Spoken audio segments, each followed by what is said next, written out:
leadership. That seems to be what I'm getting here is leadership. A strong leadership is missing, and we know what the issue is. Politicians being greedy and being in the pockets of these corporations.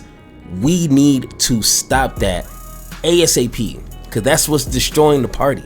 All right, so let's go ahead and go to our next subject, and this one here is regarding AOC, Alexandria Ocasio-Cortez. Okay, now when she first started, she was the definition of an outsider. She, came up from bartending and not really from a hardcore political family, and she is perceived to be the one to look power in the face, Democrats and Republicans, look them in the face and say, we need change and we're going to demand change now. This is what the American people, at least in New York City, this is what the people want, and we're going to get them change.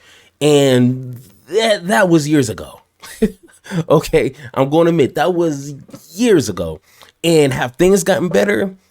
Sure, we were starting to have more in-depth conversation when it comes to Medicare for all, increasing the minimum wage, green energy, and things along those lines. It's definitely come a long way, but people are talking. People are saying she is no longer the outsider. She is the definition of an insider. She is falling in line with everybody else when it comes to listening to what Nancy Pelosi has to say, Chuck Schumer, Joe Biden, yes sir, no sir, yes ma'am, no ma'am type thing. And people are speaking out. And I'm pretty sure you guys seen some of the rallies she would have, and people will come in and say, just trying to destroy the whole setting. This interview that she's on with the Breakfast Club, I think shows a lot. I think she is able to speak her mind in such a way she doesn't have to, do that political dance when it comes to talking. She doesn't have to, she could just answer a question honestly and truthfully without sounding like a politician. And I think that's one key thing when someone is claiming to be an outsider, trying to go inside a political atmosphere. You have to still be yourself. And I think that's what people want to do. So let's go ahead and listen to this interview. I kind of broke it down into like 5-6 important segments here that I think, let me go ahead and get my notes, that kind of portray what she wants to say. And it's really important that we take a listen and we can decide if she's an outsider and she's still fighting for the people, or she's just like every other politician. You know what I'm saying? Making a lot of promises and don't plan to keep them. So let's go ahead and take a listen here. Worked so hard to pass. He's, Trump it's not good supporter, news. election Trump denier. supporter, all of it. Yeah, election denier, all of it. He was up here actually. Do you think the Democrats need a rebrand? And the reason I say that is because I saw Stacey Abrams say that it's not that voters have a lack of enthusiasm. They have a lack of trust in the whole party, and it's affecting all of them in their individual races. What do you think about that? Good question. I think when I'm in these rooms with other members of Congress, I think there's a real struggle to try for people to kind of express the policies that they want to express in a way that appeals to everybody, right? Like that's the central problem, is that you have Democrats that are running in very, less diverse, predominantly white, affluent suburban communities. And then you have Democrats like me who represent the Bronx. And those are two completely different universes with very just different realities. That's an understatement, by it. Yeah. The Bronx. Yeah. No, but seriously. And so I think it becomes hard for the party to come together and say, this is what we believe, because they think some things are too extreme. I think other things are too conservative or off base or whatever. And I think it can be hard. I think it can be hard to say what does a party stand for. Whereas the Republican Party, a lot of the communities they represent are very unified, a lot more homogenous. A lot more homogenous. If you were running for Senate in West Virginia, now what she pretty much said is it's a lot of people they need to please. Now, when it comes to the Democratic Party, it's a really diverse party. You know what I'm saying? They're trying to cater to a lot of the, upper middle class, some rich folks, but more so upper middle class as a whole, and poor folks, and damn near homeless folks. You know what I'm saying? I wish they could do more for homeless folks, but when it comes to that kind of economically diversity, like you say, one policy is going to be good for one group, for poor folks and middle and lower class people, but when it comes to the middle class and the higher tier of that, they're looking at that like that's doing too much. You're doing too much. But then when they kind of cater to the middle class, poor folks is like, what about us? You know what I'm saying? You're forgetting about us. That is challenging. I'm not going to even lie. That is challenging because you fall into that place where you can't please everybody all the time.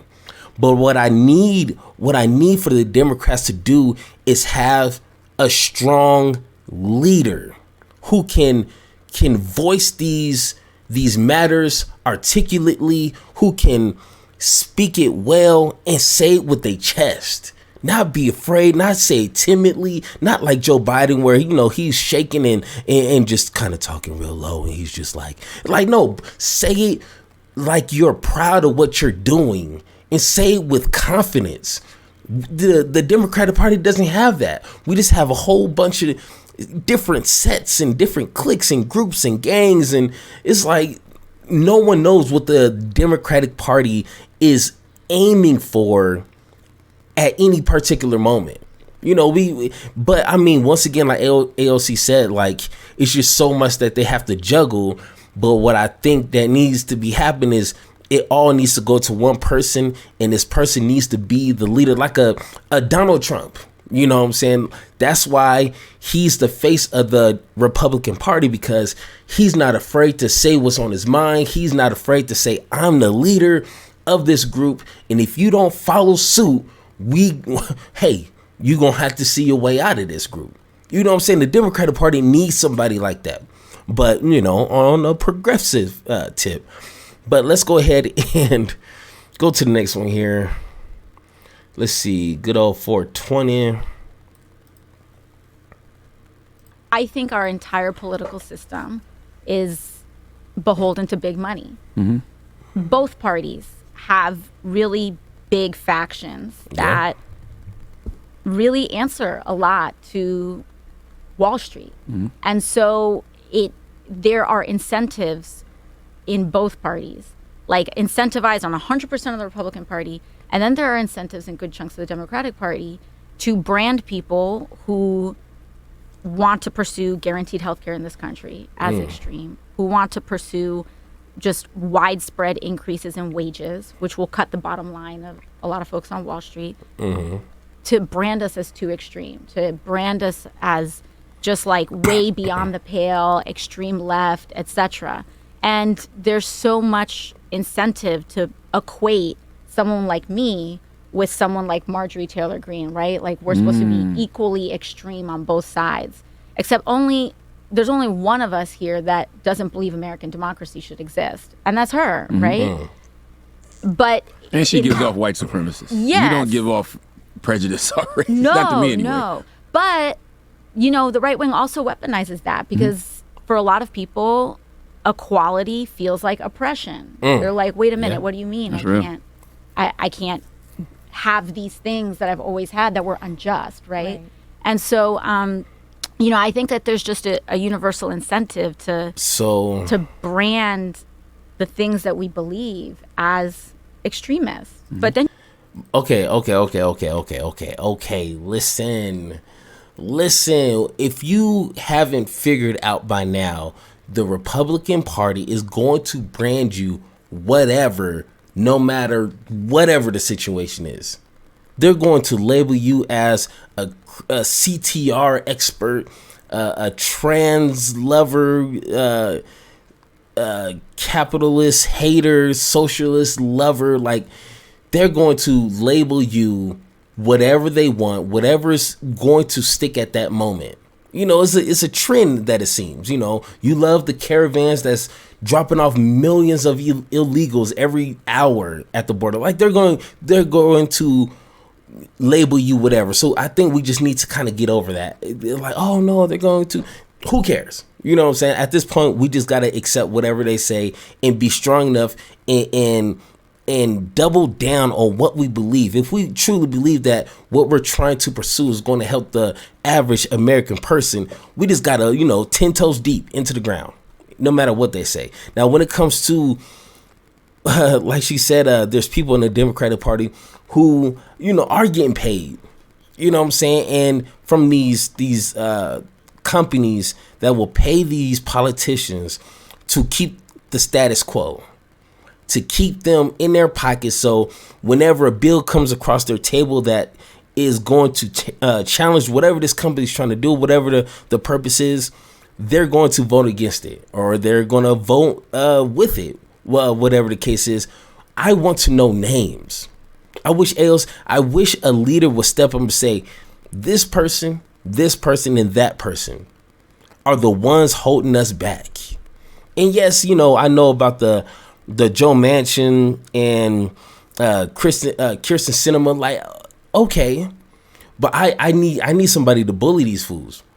You know what I'm saying? Like, I hate to say, but I need a persona like Trump in the Democratic Party, and not like the crap that comes out of his mouth or just his sloppiness. I'm talking about someone who has enough confidence to just say what needs to be said and not have to worry about midterms and voters liking them or not, and like just say what needs to be said and just hope for the best. You know what I'm saying? So it's just leadership. That seems to be what I'm getting here is leadership. A strong leadership is missing, and we know what the issue is. Politicians being greedy and being in the pockets of these corporations. We need to stop that ASAP, because that's what's destroying the party. So I think that's pretty simple to understand. Let's go to 1040 here. The system is not fair, but then if you win, it's fair. That doesn't make any sense. And that's their whole game. And I think it's really important for people to hear, too, that because of mail-in ballots and because of early voting, many states have passed laws that don't allow those ballots to be unsealed until Election Day, which means those ballots aren't counted. And so there are a lot of races that are not going to be called tonight, because so many of the ballots are mailed in.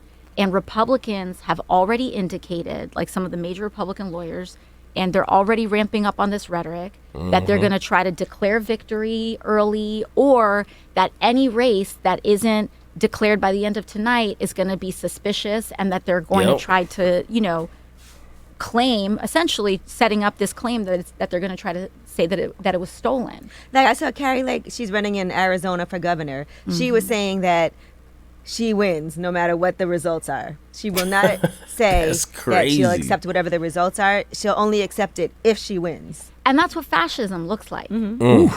That's what fascism looks like. That's right. It doesn't matter how you vote, I win. Win or lose, I win. And it's very important that we call that out, because here's what is dangerous about that. Let's say Carrie Lake loses today. Because of her rhetoric, she is priming people to have little, God forbid, mini January 6th at state capitals across this country. I mean, they already out there in Arizona with the guns. That's what they're trying to, exactly. The battle boxes, yeah. They're out here like this is Jim Crow. People talk about fascism, they talk about, Nazism, but, even then, a lot of fascist movements in the early 19th century took their inspiration from the Jim Crow American South. A fact. And the woman you're running against, she was there January 6th. She was there January. Which is crazy. So what was she doing there? I mean... Partying. Certainly not having a tea party. Right. Because I want to be very clear. She was an insurrectionist. She was... Okay. So... One, let's just get this out the way. One, it is ridiculous. Someone who went up to the Capitol on July 6th and damn near, was a terrorist attack. Let's be honest. Let's not get into semantics. Let's not get into, specific wording. And it was an attack. Okay, they came with weapons. They came looking for certain individuals to not just, have a conversation, obviously. People died. People got injured. It was an attack. Okay, now to me, in my opinion, anyone who is being against America in such a way to where it's damn near treasonous. Like, I don't know what other way to say it. They should not be able to run for any office, for any seat, in any way, shape, or form. Because they are, if they had the mindset that there's no such thing as democracy, it needs to be one party ruling all the time. Like, she literally said, if the results don't go in my favor, I was cheated. If I win, that was fair. That literally kind of whispers fascism. Like, come on. I don't know what excuse people could come up with that. But what needs to happen is people need to speak up. And she's going to get into it fairly soon here, but half of the people who Donald Trump supported are, election denialers. They don't believe that Joe Biden won fair. And these people are aiming to get seats. And what do you think they're going to do when they get these seats? And then the next presidential campaign happens again in the next, 4 years? Man, it's just weird to me. But an insurrectionist, she does not acknowledge the results of elections. And here's the thing. Let's go to 1540. Because, when you hear the vice president or Mr. Clyburn say racism, when they get asked if does racism exist in this country, and they're like, oh well, no, not really, or whatever it is. How does that affect legislation when there's legislation that's based on race that comes across these desks? What I think it is when people struggle to connect the dots. I think there's a lot of people that will acknowledge that racism exists in this theoretical, yes, it exists, it's a concept, But I think people struggle connecting the dots in how it shows up in policy, because they will claim that a lot of things aren't racist. Or you look at our system of mass incarceration, our carceral system, and you look at debates around public safety, and everybody, it just feels like they're just trying to race to meet the Republican rhetoric, which is that the way that you bring down crime is being quote unquote tough on crime. By the only policy to make us safer is to just unleash thousands more police, to skyrocket police budgets. Like that is the only answer. When we know for a fact that there is not evidence, there's very little to oftentimes no evidence that actually supports that that those policy responses actually make us safer. But there are other policy responses that do make us safer. Violence interruption programs, gun safety legislation. Yeah. Shootings in New York City are down 33%. Right. And you would never know that from how all of this stuff is portrayed in media. But I feel like okay, so she hits another good point. If a politician believes another way to solve an issue, that politician needs to not be afraid to get bullied. And I'm starting to find a theme of this entire segment here. The Democratic Party does not have a strong leader. Because just like what she said, it's a race to see who can come up with, who can be the the most tough on crime. You know, like a Republican would be like, you know, we need law and order. We need to be harsher on crime. We need to, you know, release thousands upon thousands of more police officers. We need to increase the police budget by, you know, 100%. We need more policing. And then a Democrat will come along and be like, you know what? I think there's other options, you know, maybe common sense gun control.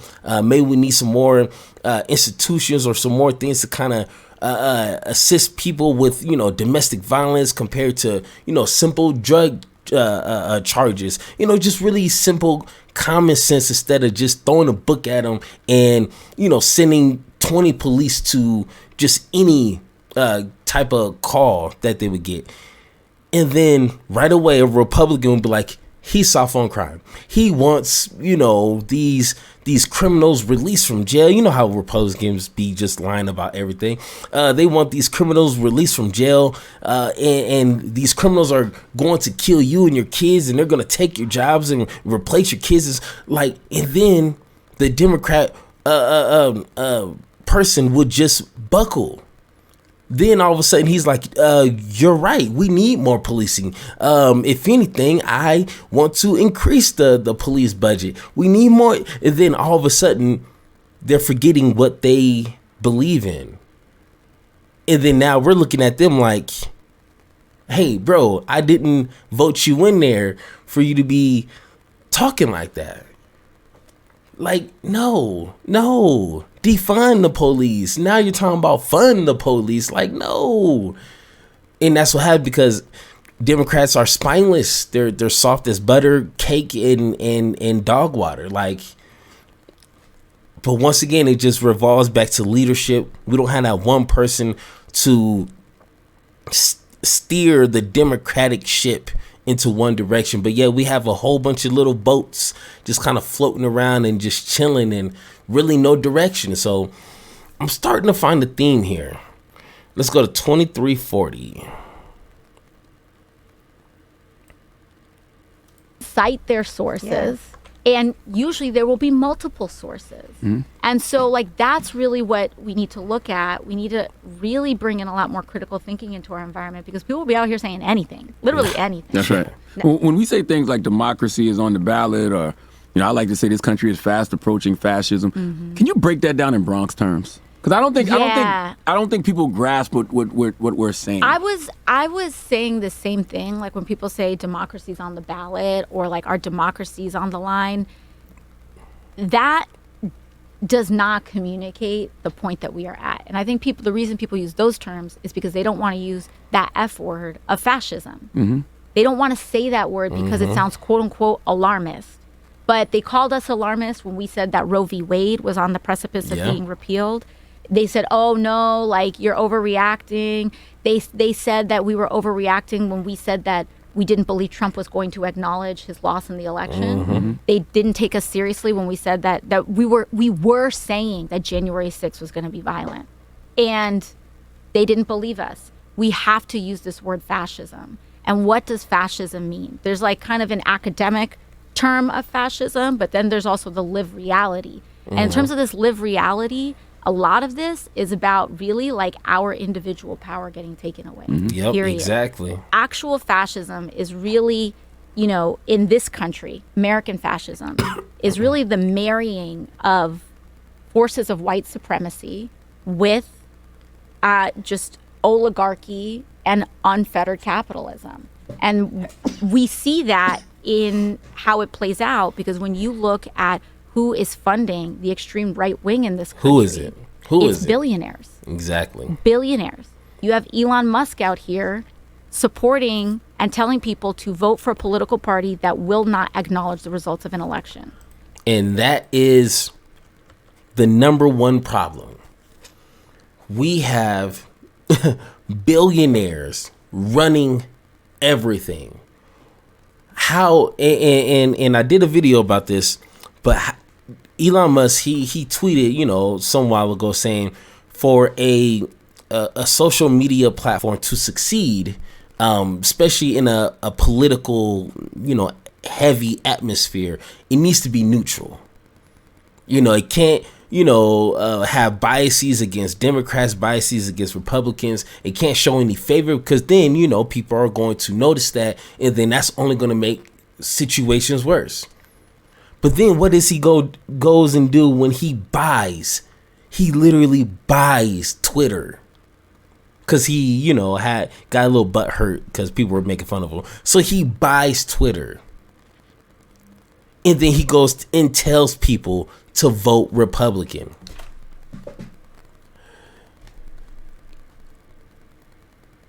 A few things that, and it's funny because there's always people in my comments talking about, Democrats are going to take people's rights away, and they're going, it's like, what rights have they taken away so far? What rights have Democrats taken away so far? I never get an answer. But I can tell you some rights that Republicans have taken and inadvertently taken other things away from you. One, they're buying up social media. They own the media, so they can have any narrative they want when it comes to whatever particular situation comes up. Politicians are getting bought. Women's rights, of course, taken away, and it's slowly becoming like a cousin of fascism. You know what I'm saying? Because now people are starting to deny the basic results of anything. They're talking about, Democrats not knowing what a woman is and not knowing it's like, do you know what a winner is when it comes to who has many votes, this person or that person? No, they don't want to accept any of that. I'd rather have somebody not know what a woman is, but know who won the election. That's pretty simple. One has, heavier consequences than the other. And if these people get into power, what do you think they're going to do to stay in power? If they're willing to say, no, I didn't lose, guess what? I'm staying here. If all these billionaires start buying up these social media platforms,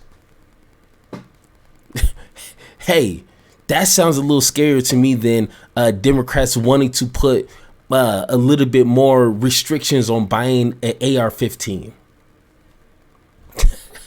That's the only thing people can say. Oh, they're making me say things. Nah, you can say whatever you want. Nobody's making you say anything. So I think let me go to full cam here. My answer to what the Democrats need is leadership. A strong leader who will guide the ship into the direction that it needs to go. And hopefully, it goes somewhere good. But I mean, right now, that seems to be the only thing. And I honestly believe that AOC isn't, an insider. She's not falling in line. But I mean, she's only one person out of how many Democrats? Hundreds and hundreds and hundreds. She's only one person. And I would probably can count on one hand on how many Democrats I honestly trust and believe to do the right thing at the end of the day, which is sad. Because like I say, it's hundreds of so-called Democrats and it feels like nothing is getting done. You know what I'm saying? So let me know what you guys think in the comments.